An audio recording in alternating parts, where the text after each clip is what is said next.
labor has not been held.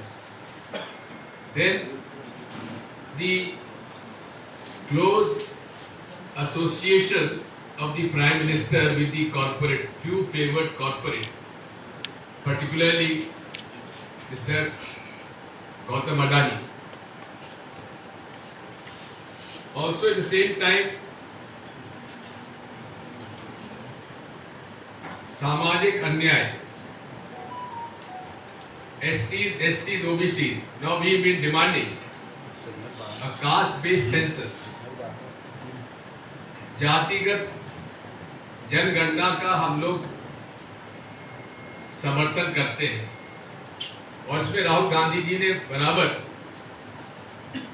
इस बात को कहा है कि जो भागीदारी होना चाहिए SC, ST, OBC माइनॉरिटीज की, वो जो प्रशासकीय और शासकीय तंत्र है उसमें 3% भी नहीं है। इसी प्रकार महिलाओं के ऊपर अत्याचार, सामाजिक जो सद्भाव की व्यवस्था होती है उसमें बिगाड़ हुआ है। सर्वधर्म समभाव का हमारा संविधान में संकल्प है, equal opportunities to all, particularly protection of to the minorities. इसमें काफी लोगों में गतिरोध आया है। इस तरह से यदि देखेंगे तो राजनीतिक अन्याय में इंस्टीट्यूशंस को सबवर्जन किया गया, CAG रिपोर्ट्स नहीं आ रही हैं, इलेक्शन कमीशन ऑफ इंडिया भेदभाव कर रहा है और हमारी नेशनल सिक्योरिटी को भी खतरा है। देश के सेनापति जो हमारे आर्मी कमांडर हैं वो कहते हैं कि चाइना हमारे इलाके में घुसा है।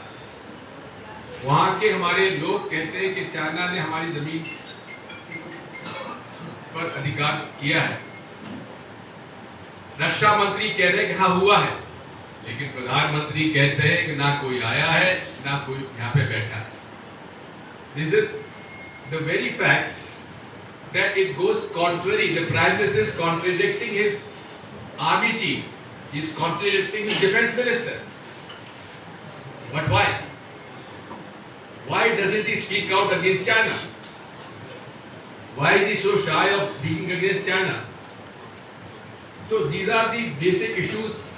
In detail, I would like you to go through the economic, social indicators which have been highlighted. How I will say लोगों के साथ अन्याय हुआ इन वर्गों के साथ, ये हमें इस बात को बताना है। इस देश में भारत जोड़ो यात्रा राहुल गांधी जी ने की कन्याकुमारी से कश्मीर तक, जिसका मूल उद्देश्य था जो देश में नफरत फैलाई जा रही है, कटुता फैलाई जा रही है, सांप्रदायिक सद्भाव बिगाड़ा जा रहा है,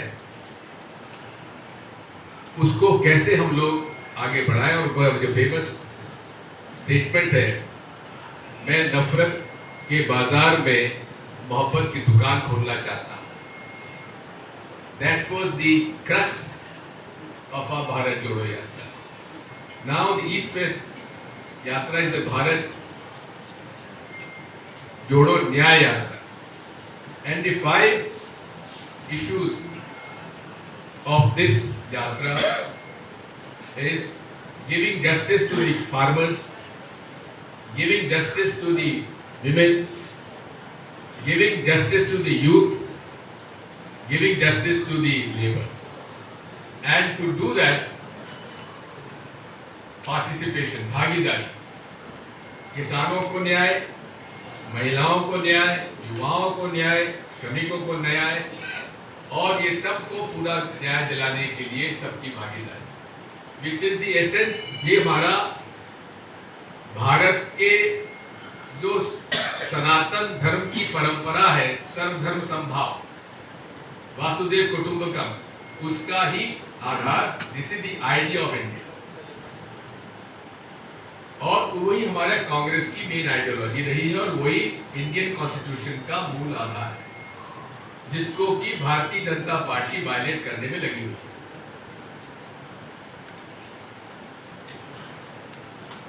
किसानों के खिलाफ कार्रवाई हो रही है।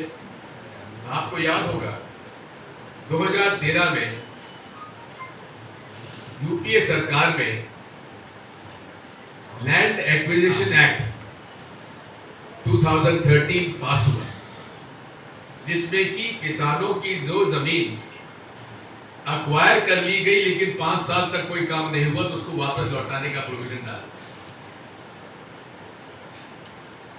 इसके बाद गवर्नमेंट लैंड अगर ये प्राइवेट लैंड ली जाती है तो रूरल एरियाज में whatever is the collector's rate, circle rate, अपना यहाँ पता नहीं क्या कहते हैं उसको, ऑफिशियल जो market value 4 times the market value would be the compensation as per the Land Acquisition Act passed under the UPA government in 2013. 4 times the market value in rural areas and twice the market value in the urban areas. First thing which Modi ji did in 2014 was to bring an ordinance to change that Land Acquisition Act. This shows the ideology of the Bharatiya Janata party. राजनीति विचारधारा के आधार पर होती है। आज इस देश में जो विचारधारा में संघर्ष चला हुआ है वो संघर्ष है महात्मा गांधी की विचारधारा, गरीब, मजदूर, किसान, अनुसूचित जाति, जनजाति, जो वंचित वर्ग है, deprived sections on one side, और दूसरा बड़े बड़े व्यवसायी, कॉर्पोरेट्स, बिग लैंडलॉर्ड्स। इन दोनों विचारधाराओं के बीच में एक तरफ गांधी जी की विचारधारा, एक तरफ नाथूराम गोडसे की विचारधारा है, which signifies the idea and the ideology of the Rashtriya Swayamsevak Sangh. This is the ideological confrontation between the Congress party and the BJP. The regional parties have their own role to play, and